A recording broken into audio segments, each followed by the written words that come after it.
Մեծարգո պարոն վարչապետ, դուք հրապարակայնորեն հանդես եք եկել վեհարանը կուսակրոնության եւ ոչ միայն կուսակրոնության իհարկե ուխտը խախտողից ազատելու կոչով, բերելով իհարկե համոզիչ հիմնավորումներով դա ամրապնդելով, հաշվի առնելով որոշ եկեղեցականների կողմից տարիներով իրենց համար ապօրինի ինդուլգենցիա ստեղծելը եւ իհարկե աջակցելով այս գաղափարին, ես ուզում եի ճշտել, ինչպես եք պատկերացնում իրականացնել այս պրոցեսը, այսինքն ինչպես եք պատկերացնում գործընթացը այս։ Հարցին կպատասխանի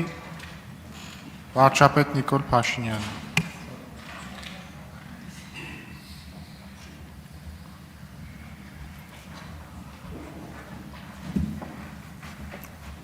Շնորհակալ եմ։ Ես հարցը պատկերացնում եմ հետևյալ կերպ։ Նախ մայր աթոռում պիտի գտնվեն մարդիկ, ովքեր այնտեղ են գտնվում Աստծո օրհնությամբ։ Հայ առաքելական եկեղեցին իր կանոններում հստակ սահմանել է, թե ինչպես է Աստծո օրհնության հավաստումը, եթե կարող ենք այդպես ասել, տեղի ունենում։ Ես էլի ուզում եմ ձեզ հետևյալը մեջբերել, որ յուրաքանչյուր կուսակրոն հոգևորական կուսակրոնությունը ստանձնում է խորանի առաջ ծնկաչոք ստանձնած հետևյալ ուխտով։ Մեջբերում եմ ուխտը։ Հիմա եթե Կտրիչ Ներսիսյանի պարագայում ասենք, այդ ուխտը բառացիորեն հնչել է հետևյալ կերպ եւ ստորագրվել է։ Ես Տեր Գարեգին Աբեղա Ներսիսյանս օրհնությամբ Աստծո եւ կամոքն ազգիս հաստատ համոզմամբ հանձն եմ առնում ընդունելու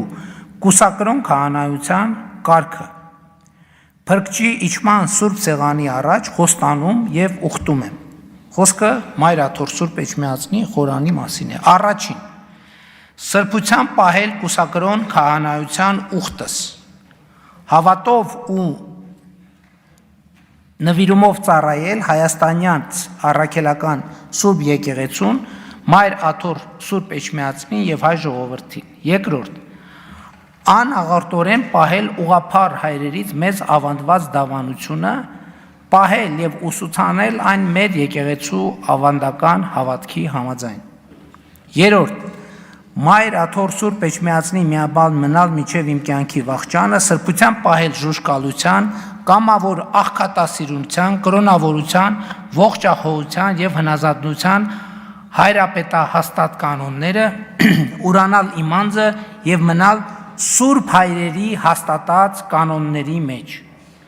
Ապրել առաքինի կյանքով ու պարգև վարքով, անձնուրաց կատարել եկեղեցական պաշտամունքները, ամենայն հնազանդությամբ գործադրել միաբանական ուխտի կանոնները,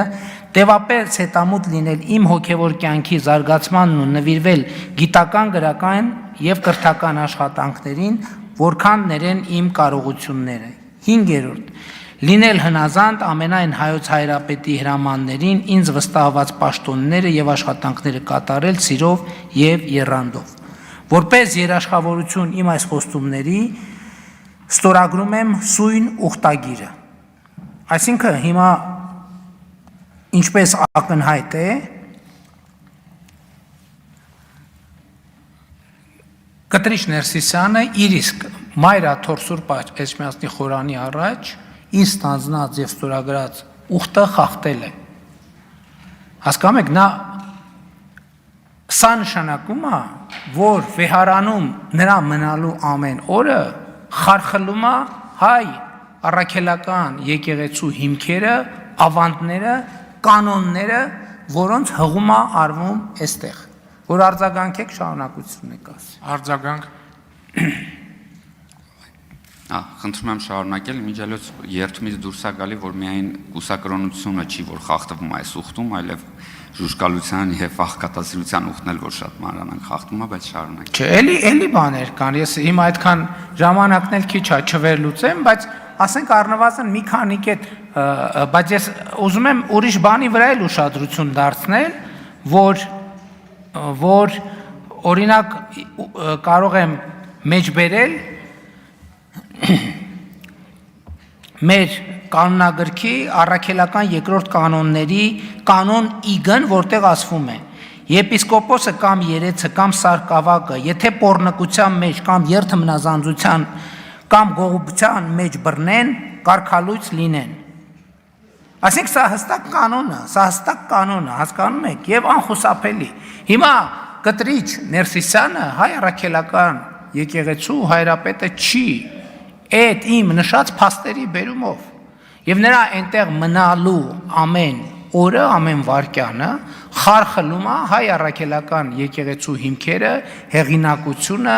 եւ այլն եւ այդպես շարունակ։ Ես պատկերացնում եմ հետեւյալ կերպ, որ մենք հայ առաքելական եկեղեցու հոգեվոր հոտը քրիստոնեական մեթոդներով պետքա ուղղակի բոլոր սրբապիղծներին դուրս տնի մայրաթորից, տենց եմ պատկերացնում, սիրով քրիստոնեաբար, բայց հետևողական։